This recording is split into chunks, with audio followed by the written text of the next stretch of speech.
Well, today I am sharing this exciting conversation with Jon Nolen, a good friend in Oklahoma City, another IT guy. We must have had 4 or 5 guests on the show that came from the IT background. So what is up with that? All these IT people coming over and taking over our industry. Well, all jokes aside, Jon and his wife, Amy, are killing it. Started in 2016, Jon has already bought 300 houses and today has 80 rentals and on track to have 100 by the end of the year. So don't miss this episode. All right, one more thing. We are working very hard for those 5-star reviews. So please, if you enjoy the show, rate us, review us, and share this episode with a friend. This will help with our visibility and help to reach others who want to get in or step up their real estate investing games. Now, let's get to the intro.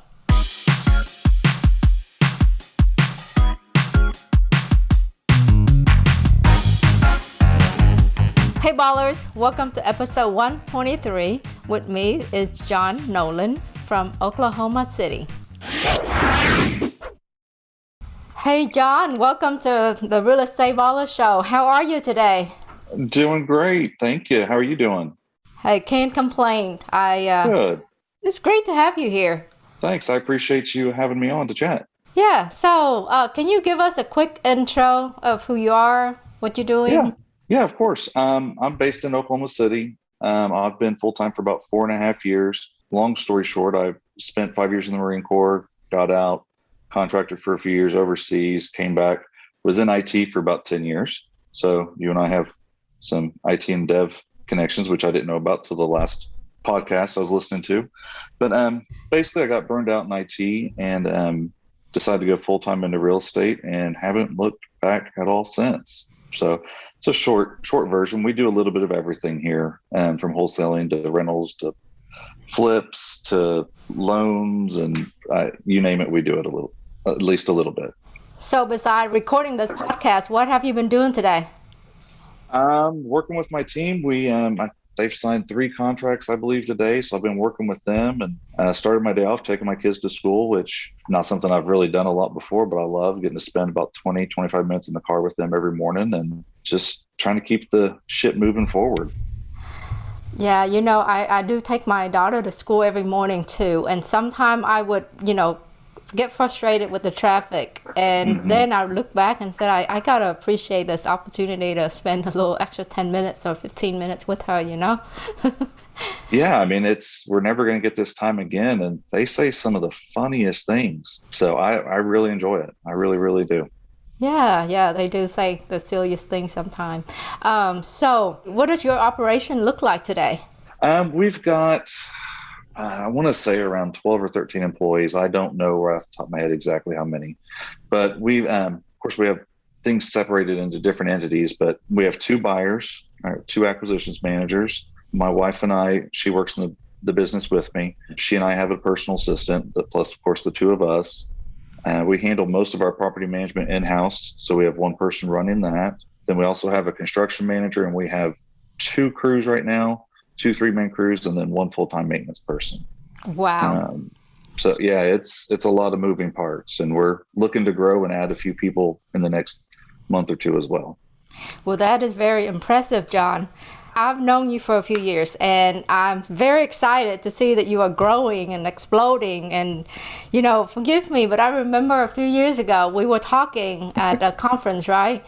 And I still remember you share your frustrations, and maybe, the business wasn't, you were more quiet at the time, right? Your business wasn't going the way you wanted it to.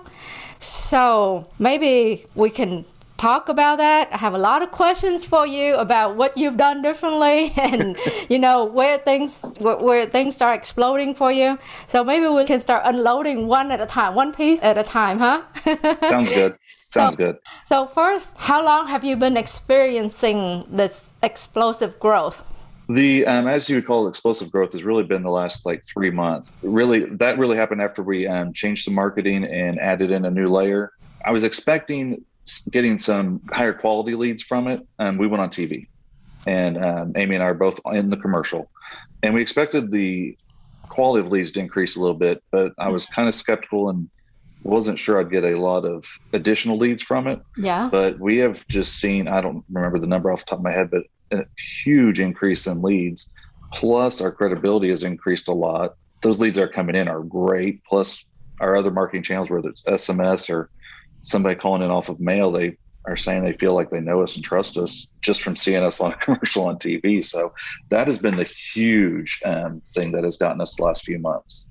I'm gonna maybe ask you a few questions on that too, because so TV has really been understood as like expensive, right? And it's been reserved for maybe the national brand. Obviously, that's different for you because you in Oklahoma City. Is it as expensive as people say it is or think it is? And how did you make that work? It's expensive, and I can't take the credit for it. I don't know if you know Tony Javier. He has Real Estate Masters TV, and they do all the hard work for me. They have a media agent, and he came in and said, okay, these are the shows you're going to run in. These are the time slots, this many. Does this look okay? And I'm like, sure, we'll trust you. We're paying you. And so that made it not too hard. I mean, we're spending the same amount about on TV as we did on mail, or as we do on mail. So we increased our ad spend quite a bit when we did it, but it's more than paid for itself, and it's dropped our price per conversion and contract down considerably. Wow. So you added on TV or you paused your other marketing? We added on TV. We ended up pausing pay-per-click because I manage it myself and I wasn't managing it right. And when TV hit and people started Googling us, everybody was clicking our ad, and I didn't have it set up to handle those properly. So our full month of ad spend for Google was spent up in a day. But I've fixed that since, but we don't really do much other pay-per-click. We do SMS, we do mail, and TV. Okay, so the biggest change that you made in your marketing was TV, but I'm sure TV is not what it's all about. Because, I mean, just because you put out an ad doesn't mean that you're going to collect or get results. Right. So tell us more. What else did you do differently? We just really focus on helping people on what their problem is, what solution they need. And we're not focusing on just being specific to a formula. And nope, this is what we can pay, this is what we can do. We approach it as what's the problem? How can we solve it? Can we solve it by flat out buying it from them? Can we do it on an owner finance? Do we need to do it subject to? Really finding out what they need and then what works for them. Between that and the way that they feel and approach us differently now that we're on TV has been a huge difference, because they respond to us different. You've been in people's houses, you know, a lot of times they're very nervous and cautious and standoffish. But what we've seen now is people are just getting excited, and it's kind of awkward at times, but it's a completely different rapport we have with the buyer or with the sellers. So tell us what went through your mind, because obviously TV is new for you, and this is my first time hearing about a local investor advertising on TV. So I'm still taking it in. What went through your mind? Were you concerned? Was it a risky move, or was it a calculated move? It was a little, in my mind, risky. My wife, Amy, stays out of the buying portion of the business, but really, you know, we're married. We work together, and she was like, yeah, I think this is really good. You need to do this. I was like, I don't know. I mean, that's big money type stuff. And we talked to them about what our ad spend would need to be for a market our size, and looked at it, and I said, you know what, I'll take a leap of faith. I'll try it. We'll do it for at least 3 months, see what happens. And we have, like every group, they have a private Facebook group. And I think 2 weeks ago posted in there that I was eating crow. That I was very, very skeptical that it would work, and kind of went from there. Are you on the show? Are you in the ad? Yep. Amy and I are both in the ad. And that's a big key is people, somebody came in today to sign a contract. They wanted to come in person. And when they came in, they went, oh, you're Jon. I hadn't talked to them. One of our acquisition managers had. But yeah, it's she and I in the ad ourselves.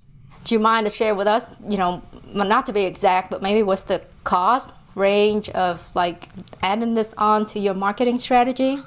I want to say, and of course, there's a buy-in to get into the program and production costs. But I want to say in Oklahoma City, we're spending around $8,000 a month. Okay.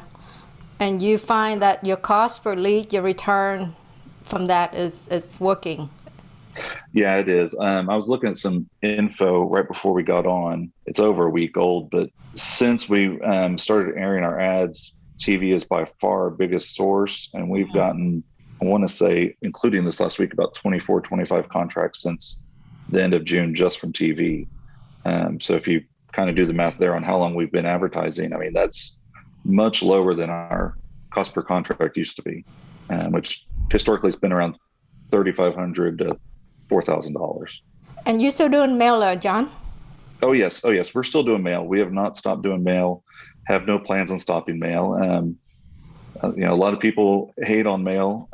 Response rates are going down. Response rates are this. Yeah, they may be different than they were before, and there's a lot of people mailing, but it's a matter of staying consistent, keeping your mailers going, because they may throw it away now, they may throw it away next month. You never know, they may find it later. And we've had people call from a specific mail piece we sent out a year and a half, 2 years before. So it's the long game with mail, and we plan on continuing it. So you have a team of 12, 13 people now. How long have they been with the company?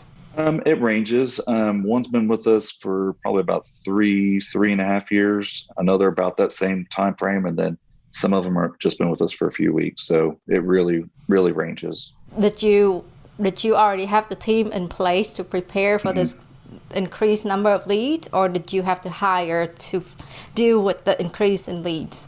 We did not have everything in place at that point for the leads. When we started TV, I did not have an acquisition manager. Had been trying to find the right one. That's been one of the toughest things for us in this business, actually, is finding the right person to go out and talk to people and buy their house. So for a couple months, I was going crazy. There was one day that between phone appointments and in-person appointments, I had 14 interactions with people scheduled in one day, and I was just exhausted. 14 appointments? Yeah, in one day. 14 by appointment in one day? Yep. It was crazy. Our personal assistant had to start taking over the buy calls coming in and scheduling me to call people back, which isn't ideal, but is what we had to do. Yeah. But we have since hired 2 acquisition managers that are moving like rock stars. I mean, they had 3 contracts today alone, which is just amazing. One of them started just over a week ago, and he already has 3. So, well, that's amazing. 14 contract, you beat me. 14 appointments in a day. I work hard, but you beat me there.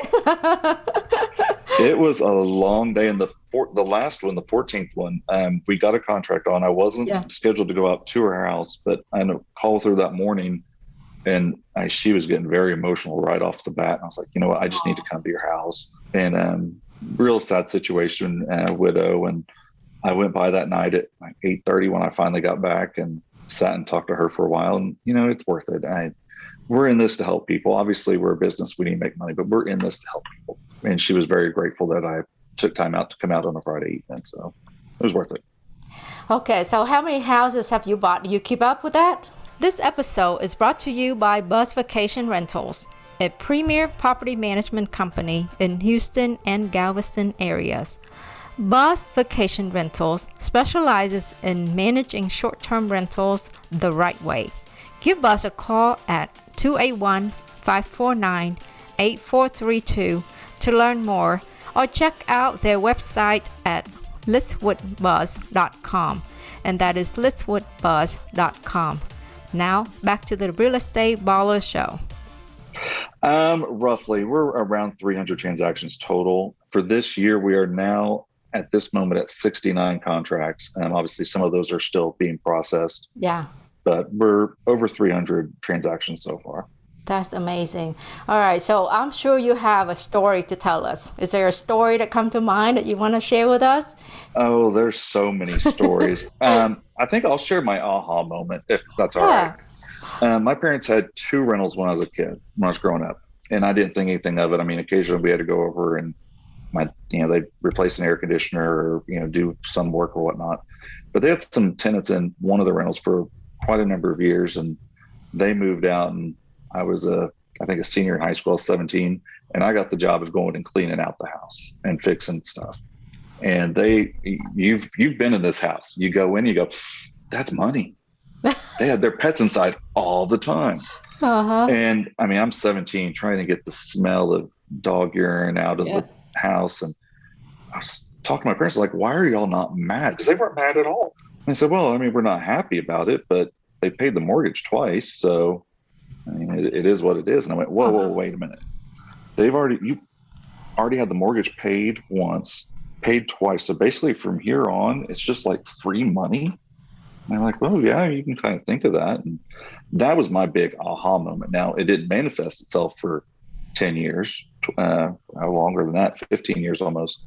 But that was my big aha moment. But there's all kinds of stories. I, not too long ago, bought a house in a ghetto part of town and had some people squatting in it that were using jumper cables to bypass the electric meter and breaking into the house afterwards. And I mean, they had a stripped down car in the backyard. But I have great contractors, and we got it cleaned out and sold for about 10K-ish a few weeks later. So being a guy, have you ever been in the situations that you felt like it was unsafe or uncomfortable? A few times, yeah. Yeah. A few times. Never on appointments themselves, but going out to properties after the fact or whatnot. Yeah, on that one, I ended up there on a Friday or Saturday evening, trying to board up the windows because people kept breaking in, and it was a bit tense. Somebody started walking up to the house and thought we were going to have an issue, but there's definitely been some tense moments. But I know we had a lady who was acquisitions for us for a few years, and there were a couple times she called and was like, I don't like the looks of this. I just feel uncomfortable. Like, just keep driving. It's not ever worth putting yourself in a situation that you don't feel comfortable in. Just trust your instincts and keep driving, and we'll figure something else out. That was a good advice, because, me being real ambitious and want to buy everything, sometimes looking back, I wonder why I put myself in those situations. But at the end of the day, I think most people are just genuinely looking for a solution, They are. I mean, an easy example today, that lady that came in and her husband that came into our office, she just kept thanking us. And then at one point I came out of my office and talked to her for a second, and then she started to tear up because they just didn't know what else to do. But they found us, and I think we found a good solution that'll help both sides. We'll do well on it in the long run, but they'll be able to move back in towards the city and not have to go upstairs. Her knees are shot and need to be closer to doctors. And I love that stuff. I love helping people, and love it when people are, not everybody's appreciative all the time. Sometimes stuff can get a little bit dicey, but by far most of our sellers are just full of hugs, and I'm not a touchy person. I don't like hugging, but I've gotten used to it. I'll hug people at closings if they want to hug. Yeah. Well, I showed up to a few closings in my early days, but I don't do well with that situation, just because I think it get very emotional, and I don't know how to handle it. So I stay away from closing. Yeah, I'm very awkward for sure when people get very emotional, but at the same time, it kind of fills my heart, makes my heart happy. So yeah. Hey, so what other strategies that you are doing now? Obviously increasing the number of leads really help to explode your business. But what else and is it your way of handling the leads? What do you do afterwards? Share with us maybe some of the things that are working really well for you now. Okay. We try to hold on to whatever we can. We wholesale a little bit. We're going to start wholesaling more since we're getting so many more deals in.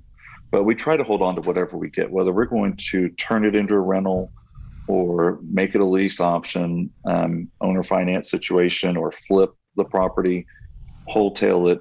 We try to just figure out the best solution for it. So I got with my property manager on my way in here. We have 80 rentals currently that we have, but we have 15 more.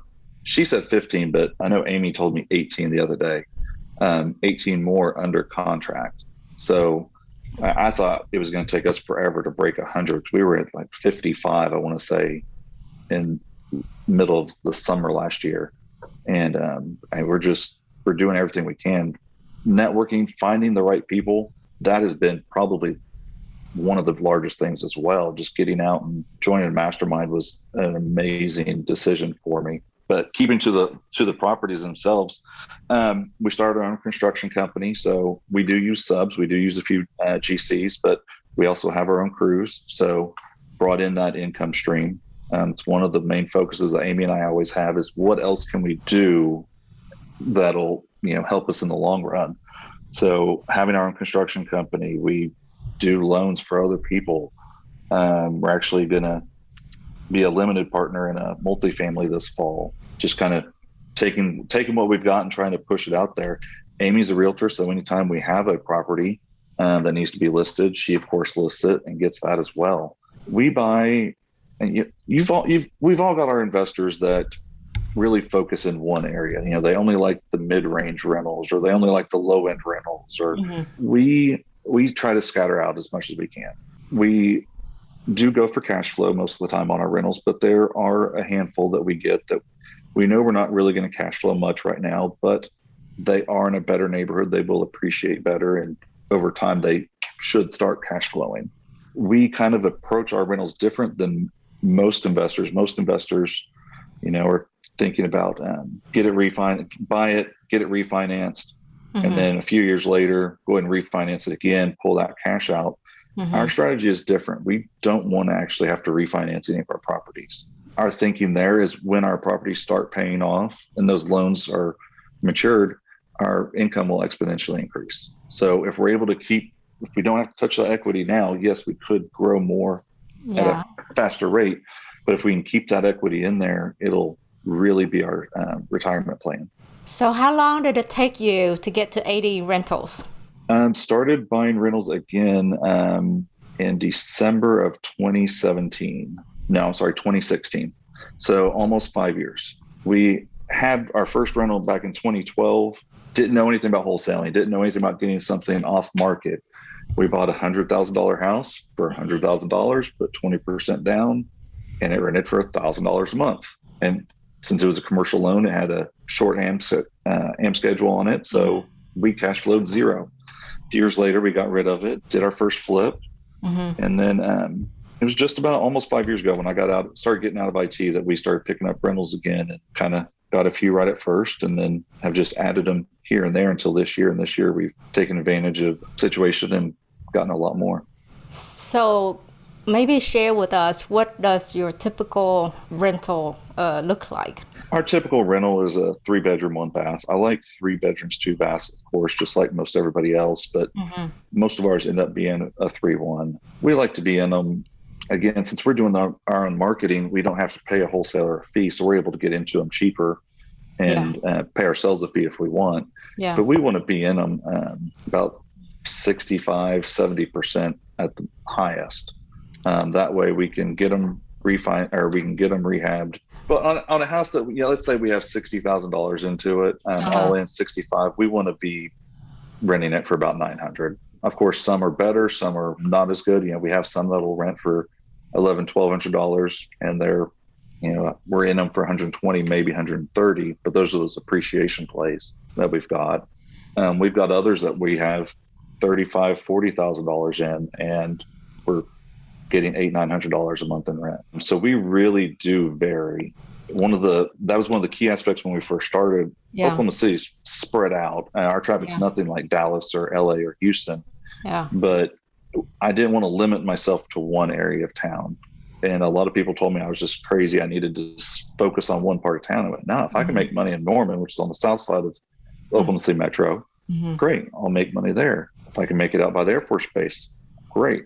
And then if there's slight fluctuations in the market here based on the cities, I'm not in a bad spot. We have a lot of tornadoes here. I don't want a tornado to take out half my properties because they're all in one neighborhood or all in one city. So with that, we get different kinds of units. But your insurance cover tornado, correct? They do, but still, it's just the the emotional Yeah. aspect, I think, Yeah. more than anything. So, what's your typical ARV on these rentals? Our average ARV is about 90 to 95,000. Okay. I was just having a conversation with another investor friend in Houston the other day. Hmm. And, because I was just reading about you and seeing how aggressive you are with your plan to add rental. And I Hmm. think the common thing is as you add more rental, you become cash poor, Yep, you you can. know. That is for sure. So, how do you manage that? We manage that mainly by burning out the properties. We don't cash flow as much as we would if we had $10,000 in the property, but we try to stay out of being cash poor by buying the properties as deep as we can. And if I was having to buy them from a wholesaler, I wouldn't be in that situation. That being said, we still buy from wholesalers sometimes. I've got friends here in Oklahoma City that, technically we're competition, but I mean, we don't view ourselves that way. And I've bought deals from them before if they make sense. But we have some of our own private funds and then also a private lender that we work with that'll enable us to get the properties easily, get them rehabbed, get them rented, refinance with. We have a lot of great local banks here in Oklahoma City, and then get them refinanced on a 15 or 20-year note. And I made notes on that because I knew you were going to ask me a question like this. Of course. When I look at ours, I don't just look at our gross margin of between the principal and interest and then rent. That's not the right way to look at it. I know a lot of people, when you hear these crazy numbers, you can kind of look at it and you're like, okay, they're leaving some stuff out. We take out, of course, our principal and interest, tax, insurance, maintenance. We estimate maintenance. We estimate CapEx. We put in for vacancy and then management fees. All the stuff that the banks. What percentage do you put in for vacancy and maintenance? 5% for maintenance, 5% for CapEx, and 5% for vacancy. Okay. And then management, we put in 8. Okay. Most of the time, the banks will go ahead and calculate 10 when we're refinancing with them. But since we're doing it in-house, we just go ahead and do 8. And then after all that, we cash flow. One house isn't going to make us rich by any means, but we cash flow between 1 to 200 after all those expenses. I think that's great because even if you break even, right, you're getting your principal paid down Right. by the tenant. So you're already positive. Right. Yes. And since we're buying them, right, we're able to, and we have banks here that'll lend 75, that some of them I heard are going up to 80, 85%, which we don't leverage near that high because you won't cash flow on most of them. But we've got the great banks that'll do that. And I mean, we cash out, we don't have any money in it. So we just recycle the money that we've got and keep moving forward. Okay. So I'm sure you have made mistakes somewhere along the way. Because if anyone had bought that many houses and told me they haven't made mistake, I would call BS.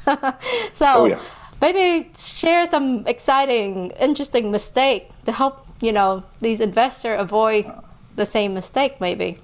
Yeah, the first one that comes to mind is I bought a house and I knew it needed a lot of work. I knew it was bad, but I just kind of went through and was like, yeah, it needs a lot, I'll take price per foot. Great. Bought it, had the demo guys go in to get some stuff out. And the house started to collapse. It had termites that I totally missed, and we had to tear the house down. Wow. And it's in a part of town that I am not about to try to do a new build in. Now it's kind of right on the line of where some of the nicer old historic homes are, and some of the really high drug areas are. And I've had a lot sitting with about 25 grand invested in it for Ouch. a number of years. That hurt. Yeah. Another one, you have to do your due diligence. I bought a house that was just outside a historic preservation district, and I did not check. It had become historic January 1st of that year, and I bought it in March. Oh. I didn't know that. I ripped out all the wood windows, had 47 windows. Yeah. I remember that. Had 47, ripped them out. We put in vinyl because every other house on the street had already had this done at one point. I'm thinking, no problem. We get them in, and then we got a stop order from the city because it was historic preservation at that point. We'd already destroyed or gotten rid of those wood windows. So we had to buy all new wood windows, have them put in. And then on top of that, state historic thought we were just kind of telling them, we don't care what your policies are. And they hit us with every single thing they could in that rehab. It's a beautiful house. Ouch, and ouch, ouch. proud of it, but I do not talk financials of that one. I still don't know how much I lost on it because I don't want to know how much I lost on it. I've told Amy, do not tell me. Do you still have it? No, we sold it last year. Okay. Well, maybe help some of the listener out by whatever house is labeled historic home. Maybe it's different in different area, but in your area, what does that mean? It can mean a couple things. This area that this house was in was a state historic preservation area. So it's state employees that kind of manage it, but then the board for that historic preservation is actually appointed by the governor. So, I mean, it was a very sticky situation. Other ones are, it's just the neighborhood, basically HOA that controls it. Amy and I were talking about this today, actually, because we're looking at another house in that same neighborhood. And I was going, I don't know if I want to deal with this or not. I don't. And she pointed out that the contractor we were using at that point, because we didn't have our own crews, we found out after the fact, butted heads with the Preservation Society. So you have to play nice with them. Yeah. If you tell them they don't know what they're talking about, it's not going to go well. But her sister has done some flips and some rentals in historic areas and has had no issues. Other people we know have had no issues. So I think the biggest thing is make sure you know what you can or can't do. And then if you need permission or if you mess up, be upfront, talk to them, and just be friendly with the committee. So basically, when a home is in a historic district or area, there are restrictions of what you can or cannot do in your rehab, really, right? Right. Yeah. They may say that you, in this instance, we had the windows, but we also had a balcony. You can't see anything from the balcony at all from the ground. And originally we had planned on putting composite decking up there. They said, nope, it has to be real wood. And it's like, well, why? What does it matter? You can't see it. It has to be historic. Okay, fine. We ended up doing what they wanted. But we'd also taken the railing down because the railing had rusted through and was falling. Yeah. We took it down. Oh, you have to have the exact same railing. So we went, well, we don't know what exactly it looked like. Historic Preservation Committee pulled pictures that they had taken of the house at one point and said, here you go. So we got to have that custom made. So yeah, it depends on the area and the exact details of that district, but it could be that you can't make any architectural changes. It could be that you can't change the color of your front door, or that your gutters have to be this color, or your shingles have to be this type. I mean, there are so many aspects. Generally speaking, if it can be seen from the road, then they care. If it's not seen from the road, they don't really care. You could keep the front of the property, but tear out the whole back and redo it all, and it wouldn't matter. Yeah, a lot of times if you can't see it from the road, they don't care. They're just concerned about what it looks like from the road. I mean, on ours, we got hit to the point that we have a basement door in the back that has stairs going down, and it had rotted out. Oh, well, they didn't have metal doors in 1920, whatever, when it was built. So they made me put a wooden door on the back side of the house that nobody will ever see. But again, that goes back to, they thought I was kind of giving them the finger and they were going to give it back to me. What a nightmare. It was, but I learned a lot, and I'm a better investor now and know how to handle those situations. So the lesson here is, if you ever come across a historic home, just buy low. Oh yeah, buy low and do your homework. Maybe whatever you calculated for repairs, maybe double it. We would have been good on the budget if it hadn't been for the windows. Man, those windows that was a $50,000 mistake at the end of it. And I have all those vinyl windows still because they're an odd size. I can't put them in a normal house because they are not, they don't meet the new egress rules. But well, I feel like, in some way we learn to buy it the right way, right? So in this case, you bought it deep enough to maybe prevent yourself from huge loss. But for other investor who may not have the experience or have the proper guidance and coaching, they may have not calculated the number correctly. And there's times that people get in a really bad situation with that. And some of the ways I know people have kind of helped avoid that is, if they're using a hard money lender and the hard money lender says, man, this is not a deal. Do not do this. Listen to them. They know what they're doing. They know what they're talking about. Run the numbers by somebody else. Don't just try to think, oh, I'm the greatest. I can do this. I'm going to do all the work on the weekends. Yeah, that's not going to happen. If it happens, then you're not going to do a good job most likely. I mean, there's always a few people that can do the work themselves, but lean on people, learn, whether it's, you've hired a mentor or so many different ways, lean on other people for their experience. I think you just touch on a point, though. I guess people got to identify what kind of investors they are, right? If they want to do this business in a big way, or if that's just a hobby that they want to do on the weekend and earn some extra, hobby money, right? That's right. So, yeah. And there's a lot of people who do it full time that think that they're full time, and they may spend full time hours on it, but they treat it like a hobby. Oh yeah, it's fine. You can get me the rent in a few weeks, no big deal. And we have those too, yeah. Those people we can all get in a bad spot. I mean, things can happen where everybody can get in a pinch point. But when you treat it like a hobby, not like a business, you have a much higher chance of getting in a bad spot and losing some money. So Jon, did you ever look back in your history in real estate and say, man, I wish I would have done it differently? Yeah, there's a few on there. I think like most people, I would say I wish I would have started earlier. I didn't start till I was, when we bought our first rental, I was 32. Mm-hmm. I had that aha moment when I was 17. There's a lot of time in there that I could have been investing. So, I mean, I'm not trying to go with the cop out and say I would have started earlier, but well, it seems like you're making up for it.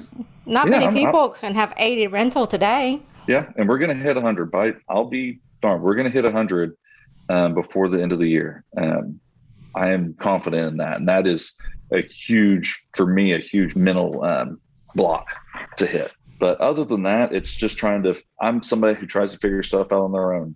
I'm not the person that when I started reached out and, hey, what do I do here? What do I do there? Trying to get help from other people. Now, I mean, I go to a mastermind 4 times a year, and it's basically going out and saying, hey, can you help me with this? I'll help you with what I know, but can I help you with this? And that is what I wish I would have started at the very beginning. Totally agree with you on getting into a group, get involved with a group, whether it's a mastermind or local group, but being involved with a group of people who are actually doing deals.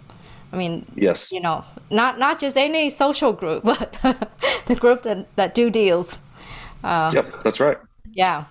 So you got property management, you got your flipping operation, you talking about constructions, and you're talking about being a lender, getting involved in multifamily. With all this, what's next? Just growing, just doing more.